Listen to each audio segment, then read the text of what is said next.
ഇയാൾ എത്രയാണ് നിങ്ങൾക്ക് തരാനുള്ളത്? പറയടാ. പലിശ അടക്കം 3.5 ലക്ഷം തരാനുണ്ട്.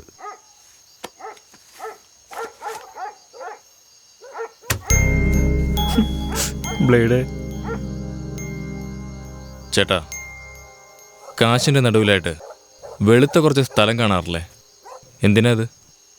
പണം കൊണ്ട് എല്ലാം നമുക്ക് നേടാൻ കഴിയില്ല. ആ കാശിൻ്റെ നടുവിലായിട്ട് സ്നേഹവും സഹായവും എന്നൊക്കെ വേറെയും ചിലതുണ്ട്. അത് ഞാൻ നോക്കും. വിട്ടേക്ക്.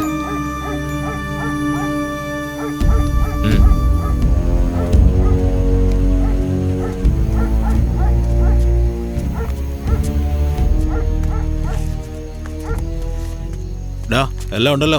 ആ കറക്റ്റാ. നീ പൊക്കോ വെച്ചേ.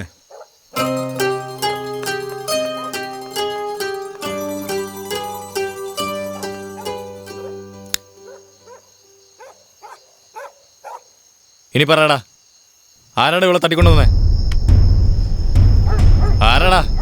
പറഞ്ഞില്ലെങ്കിൽ എന്ത് വിടാ? എല്ലാവരും മേടിക്കും. 8 പേരെ അടിക്കോടാ. നിനക്കെന്താ ഭ്രാന്താണ്? ഞങ്ങൾ 8 അല്ല 15 ഉണ്ടാ. പോയി അടിക്കടാ.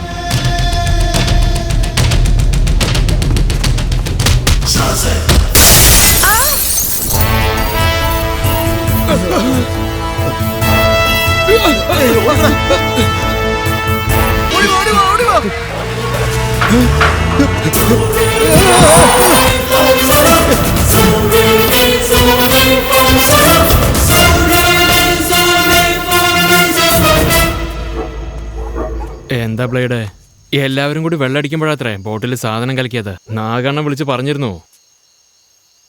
എടാ, ബ്ലേഡ് ആരാണെന്ന് അറിയോ നിനക്ക്? പണത്തിന് വേണ്ടിയാ ചെയ്തതെന്ന് അറിയാതെ എന്തൊക്കെയോ ചെയ്തു പോയി. ദുരേണന്റെ ചെവിയിൽ ഈ കാര്യം വെച്ചാലുണ്ടല്ലോ.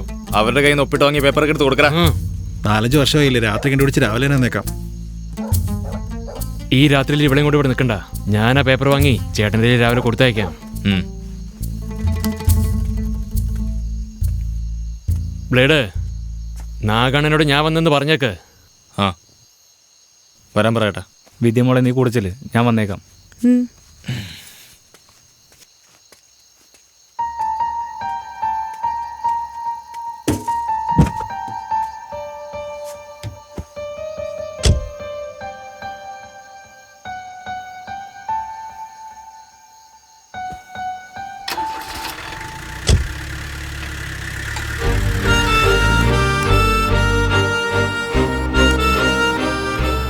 വിദ്യേ, ആ സീറ്റിൻ്റെ അടിയിൽ വെള്ളം വെച്ചിട്ടുണ്ടാവും, അതെടുത്ത്.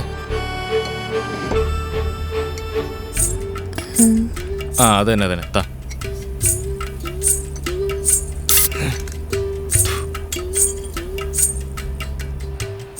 ഇഷ്ടമല്ലേ? എന്നാ പിടിക്കേ. നീ തന്നെ പുറത്തേക്ക് കളഞ്ഞേര്.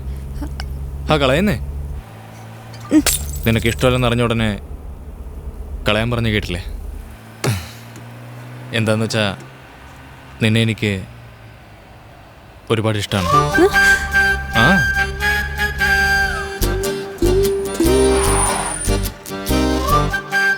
രണ്ട് മാല വേണമല്ലോ. ഇതെന്തിനാ മാല വാങ്ങുന്നത്? അയ്യോ എൻ്റെ അമ്മേ. വേറെന്താ സാർ? താലി വരണം.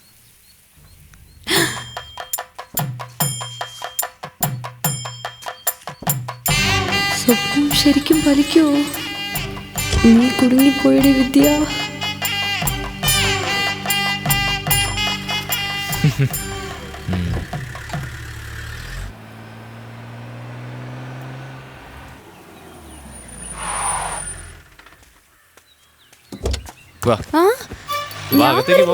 ഞാൻ ഇവിടെ തന്നെ ഇരുന്നോളാം, നിങ്ങൾ വയ്ക്കോ.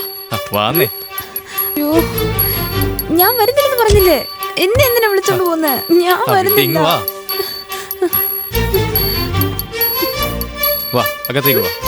അയ്യോ, ഞാൻ വരുന്നില്ല, എനിക്ക് വീട്ടിൽ പോകണം. ഞാൻ വരില്ല, എനിക്ക് വീട്ടിൽ പോകണം. എന്താ ഇത്?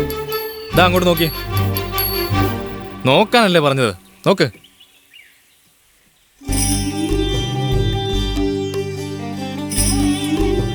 ജീവന് വേണ്ടി പോരാടിക്കൊണ്ടിരുന്ന എന്റെ മോനെ രക്ഷിച്ചതിന് നന്ദി ദൈവമേ.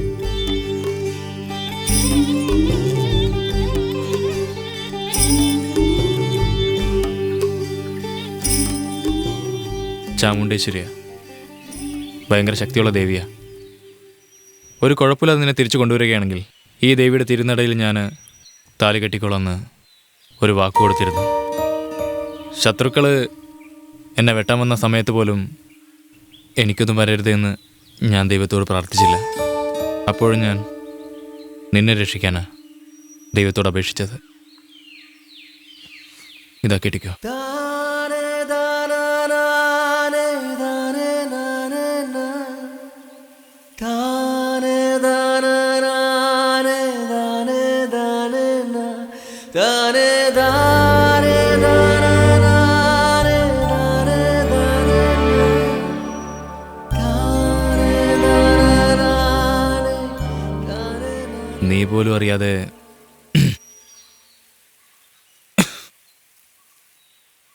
നീ പോലും അറിയാതെ നിന്നെ എത്ര നാളായിട്ട് സ്നേഹിക്കുന്നതെന്നറിയാമോ? ഈ സൈഡിലോട്ട് വാ. ആ അങ്ങനെ കാഷ്വൽ ആയിട്ടൊന്ന് തിരിഞ്ഞു നോക്കിയേ. കല്ല്. ഇവന്മാരോ? എന്താ ഇവന്മാരെന്ന്? കയ്യിൽ കല്ല് കണ്ടില്ലേ? തലക്കിടറിഞ്ഞ ഡെത്ത്. ഇവന്മാരായിട്ട് എന്താ നിനക്ക് പ്രശ്നം? മാത്സ് ഹോംവർക്ക് ശരിക്കും ചെയ്തില്ലെന്ന് പറഞ്ഞ് തലക്കിട്ടൊരു കൊട്ടു കൊടുത്തു. അതിനാ എറിയാൻ നിൽക്കുന്നത്. എടി, നിന്റെ ജീവനെ നീ ഇത്രയും പേടിക്കുന്നുണ്ടെങ്കിൽ എന്തിനടി അടിക്കാൻ പോയെ? അത് പിന്നെ ടീച്ചറാണല്ലോ എന്ന് ഓർത്ത് അടിച്ചു പോയതാ. എനിക്കെങ്ങനെ അറിയാം ഇവരെന്നെ എറിയാൻ നിൽക്കുമെന്ന്? അടി കിട്ടും. വാടാ വാടാ, വേഗം വാടാ, നമുക്ക് ഓടി പോവാം. വേഗം വാ. എന്നാ നീ പൊക്കോ, ഞാൻ വന്നേക്കാം. അതെ, നിക്ക്. ആദ്യം ഈ കാര്യം ആരോടും പറയില്ലെന്ന് കയ്യിലടിച്ച് സത്യം ചെയ്തേ. ഇത് പുറത്തെങ്ങാനും അറിഞ്ഞ നാട്ടുകാർ മൊത്തം എന്നെ കളിയാക്കും. ഓ, ഇങ്ങനെ ഒരു സംഗതി ഉണ്ടോ? ശരി, പ്രോമിസ്, ഞാൻ ആരോടും പറയില്ല കേട്ടാ. പൊക്കോ.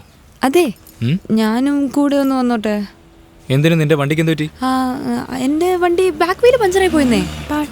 മധു നിന്നെ. മധു നിക്ക്. ഒരു മിനിറ്റ് നിക്ക്. മധു പറയുന്ന കേക്ക്. നിക്ക്, ഇറങ്ങടി. അയ്യോ, എന്തൊരു പറയാനാ. പെട്രോൾ അടിക്കാൻ പമ്പിലൊന്ന് കയറിയപ്പോ ടാങ്കിൽ പെട്രോൾ അടിക്കുന്നവന്റെ ഒരു കാര്യമേ. എന്നെ തന്നെ അവൻ അങ്ങ് തുറച്ചു നോക്കി നിൽക്കുക. എന്റെ അമ്മോ, പണ്ടറങ്ങാൻ എന്തൊരു സൈറ്റ് അടിയാവേ. എന്താടി വിദ്യ, നീയും എന്നെ ഇങ്ങനെ തുറച്ചു നോക്കുന്നേ? ഞാനെന്താ ഇന്ന് അത്രയ്ക്ക് സുന്ദരിയാ? എന്താടി പഞ്ചറായ വണ്ടി ഓടിച്ചോ നടക്കുന്നത്? സൈറ്റ് അടിക്കുന്ന പോലെ സൈറ്റ്. ആദ്യം നീ വണ്ടി തള്ളിക്കൊണ്ട് പോകാൻ പറഞ്ഞില്ലേ വിദ്യ? വണ്ടി ഇറങ്ങടി. എന്നോട് ഇറങ്ങാൻ പറഞ്ഞല്ലേ?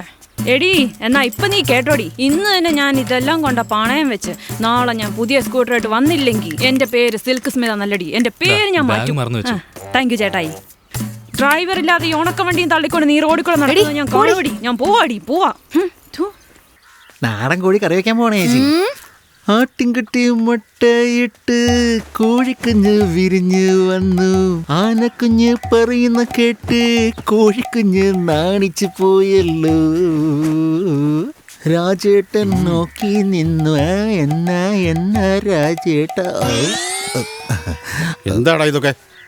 കല്യാണ ചെറുക്കനെ പോലെ ഒരുങ്ങി. എന്നാ മാവ, ജോലി അറിയില്ലെങ്കിൽ ഇതിനെക്കുറിച്ചൊക്കെ പഠിക്കണ്ടേ? അതുകൊണ്ട് ഞാൻ ശ്രദ്ധിച്ച് തൊഴിലിങ്ങനെ പഠിച്ചിട്ടുണ്ട്. എന്താ തൊഴിലൊന്ന് കാണട്ടെ. ആദ്യം ഈ ചാക്കൊന്ന് തരം തിരിച്ചു മാറ്റ. ചാക്ക് തരം തന്നെ ചെയ്യടാ. ഇത് പഞ്ചസാര ചാക്കല്ലേ? ഇത് ഉപ്പിയാക്കമാവാ. ഇത് നെല്ലിച്ചാക്കമാവാ.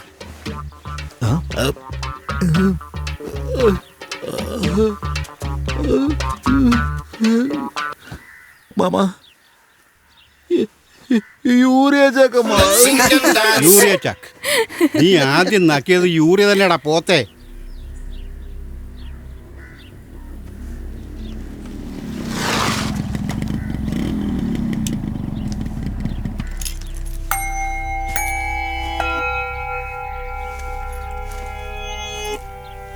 കാലത്തിങ്ങനെ കുടിക്കാറില്ലല്ലോ. എന്താന്നറിയില്ല ബ്ലേഡ്. കുറച്ച് ദിവസമായിട്ട് രാവിലെ തന്നെ ആള് വെള്ളത്തിലാ. ഓ,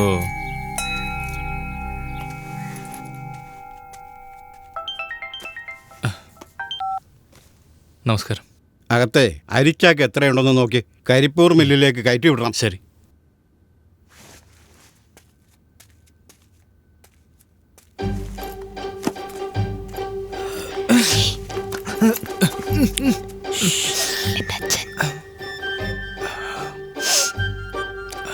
അതിരിക്കട്ടെ. രാത്രിയിൽ ഏതൊരു SMS അയച്ചിരുന്നല്ലോ. അത് എന്താ? നാളെ എൻ്റെ ബർത്ത്ഡേ. നിന്നെ കണ്ടതിന് ശേഷം ഞാൻ സ്കൂളിൽ പോവുള്ളൂ. എളുപ്പം വന്നേക്കണം. I love you. Love you. Happy birthday. എന്നാ ഈ ഭസ്മം തൊട്ടെ. ശരി ശരി. ഏയ് എനിക്ക് ആ ആ ആ.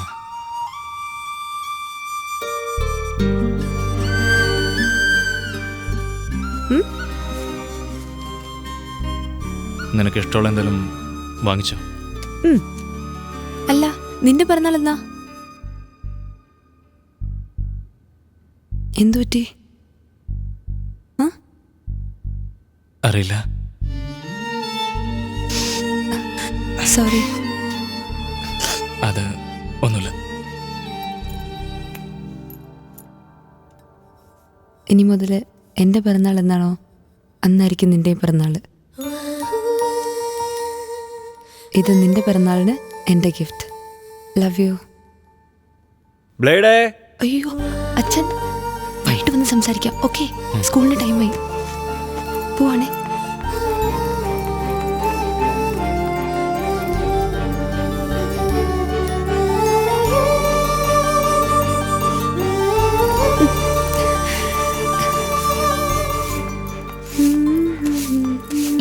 പള്ളിക്കൂടത്തിൽ പോയവൾ എങ്ങനെയാ ഗോഡൌണിന്റെ ഉള്ളിൽ നിന്ന് വരുന്നത്?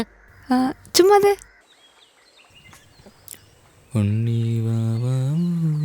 നീ വല്ലതും കഴിച്ചായിരുന്നോ? ആ കഴിച്ചല്ലോ. ഞാൻ എന്താ കഴിച്ചെന്നറിയോ? ഉപ്പുമാവ്. എന്നിട്ട് മാവ് പൂത്തോ? ഡാ കളിയാക്കല്ലേ. അടിക്കല്ലേ അടിക്കല്ലേ അടിക്കല്ലേ. അയ്യോ കണ്ടു കണ്ടു, എഴുന്നേക്ക് എഴുന്നേക്ക്. അയാൾ കണ്ടു. പ്രിൻസിപ്പളിന്റെ ഫ്രണ്ട് അയാള്. മുട്ടുകുത്തി ഇഴഞ്ഞെന്തൊക്കെയോ ചെയ്യുന്ന ആളാ ആണല്ലേ? യോഗാഭ്യാസി. അയ്യോ ഇങ്ങ് വാടോ. എടാ മഹാഭാവി, നീ തന്നെ കാണിച്ചു കൊടുത്തല്ലോ. നിന്നെ തന്നെ ഇങ്ങോട്ട് വാ. എന്തിനാണോ എന്നോട് വരാൻ പറഞ്ഞേ? ഞങ്ങൾ രണ്ടുപേരും ഇവിടെ കണ്ടതായിട്ട്. ഞാൻ പറയില്ല ബ്ലേഡേ. ഒരു പക്ഷെ പറഞ്ഞെങ്കിൽ തന്നെ എന്നെ കൊന്നേക്ക് ബ്ലേഡേ. എന്നാ ചെന്നാട്ടെ. യോഗ ചെയ്യാൻ പോലും നിനക്ക് യോഗമില്ലടാ.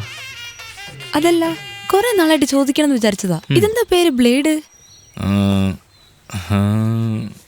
ബ്ലേഡ്.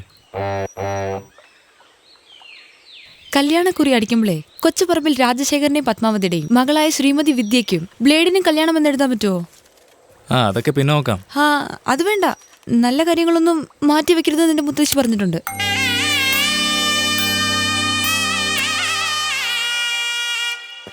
അടിപൊളി. നിനക്ക് നല്ലൊരു പേര് ഞാൻ കണ്ടുപിടിച്ചു. ഇനി നിന്റെ പേര് ഗണേശ് എന്നാ. ഗണപതിയുടെ പേര് എങ്ങനെയുണ്ട്? ഗണപതിക്ക് നന്നായിരിക്കും. എനിക്കത് ചേരോ? അതെല്ലാം നിനക്ക് ചേരും. നന്നായിരിക്കും. നീ പറഞ്ഞ പോലെ കല്യാണക്കുറിയിലെ ബ്ലേഡ് എന്ന ഗണേശൻ അങ്ങനെ ചേർത്ത് എങ്ങനെ ഉണ്ടാവും? അങ്ങനെ ഇട്ടാ ചേരില്ലേ? എന്താണ് ഇത്? ബ്ലേഡ് എന്നൊരു പേര് ഒരു വകയ്ക്കും കൊള്ളാത്തോണ്ടാ അത്രയും ഓർത്ത് ഞാനൊരു നല്ല പേര് കണ്ടുപിടിച്ചത്. പിന്നെ എന്താണ് ബ്ലേഡും ബ്ലേഡും പറഞ്ഞോണ്ടിരിക്കുന്നത്? ഇനി ആ പേര് നീ പറഞ്ഞോണ്ടല്ലോ. ഗണേശ്, ഗണേശ്, വേറെ ആരും വിളിക്കുന്ന പോലെ ഉണ്ടല്ലോ. ഗണേശ. പണ്ടാരെ ഓഫാക്കാനും വരുന്നില്ലല്ലോ. നാശം വയ്ക്കണ്ടായിരുന്നു. അങ്ങ് തല്ലിപ്പിടിച്ച് കളഞ്ഞാലോ. നാശം. ഇവിടെ വാടാ. ഞാനാണോ? ഇവൻ എന്നെ വിടാനുള്ള ഉദ്ദേശമില്ലെന്ന് തോന്നുന്നു. എന്താ നീയാ? നിന്റെ പേരെന്താ? ഇപ്പോഴെങ്കിലും നിനക്ക് ചോദിക്കാൻ തോന്നിയല്ലോ. അറിയില്ലേ? അച്ഛൻ വെച്ച പേര് അപ്പുക്കുട്ടനാ. അപ്പൊ അമ്മയുടെ പേര്? അതും അപ്പുക്കുട്ടനാ. അല്ല, വിദ്യ നിന്റെ മുറപ്പെണ്ണായിട്ട് വരില്ലേ? അതേലോ അനിയാ. അങ്ങനെയെങ്കിൽ അമ്മാവനോട് കെട്ടിച്ചേരാൻ പറയാൻ പാടില്ലേ? കൈ എടുക്കാനിയാ. തിന്നുന്ന ചോറിലും മണ്ണ് വാരിയിടാൻ ആരെങ്കിലും തയ്യാറാവോ? ഞാനങ്ങനെ തയ്യാറാവില്ല. ഇതൊന്ന് നോക്കിയേ. നമ്മുടെ വിദ്യക്ക് ചേർന്ന പയ്യൻ. എനിക്കിഷ്ടമായി. നിങ്ങൾക്ക് ഇഷ്ടപ്പെട്ടോ? എനിക്ക് ഇഷ്ടപ്പെട്ടോണ്ട് കാര്യമില്ല. നിന്റെ മോൾക്ക് ഇഷ്ടപ്പെട്ടോന്ന് അവിടെ കാണിച്ചെന്നേ. കണ്ടിട്ടൊന്നും പറഞ്ഞില്ല. അവൾക്ക് ഇഷ്ടപ്പെട്ടിട്ടുണ്ടാവും. എടാ മോനെ, ആ കൊച്ചിന് ആരുടെ മോനാ? മരിച്ചുപോയ വേലായുധനില്ലേ, അവന്റെ വകയിലുള്ളതാ. ആണോ? ബാംഗ്ലൂരിൽ വാച്ച് കമ്പനിയിൽ ജോലി ചെയ്യാ. ഒരാഴ്ചക്കുള്ളില് നമ്മുടെ വിദ്യനെ പെണ്ണ് കാണാൻ വരാന്ന് പറഞ്ഞിട്ടുണ്ടമ്മേ. വരട്ടെ വരട്ടെ, വന്ന് കണ്ടിട്ട് പോട്ടെ.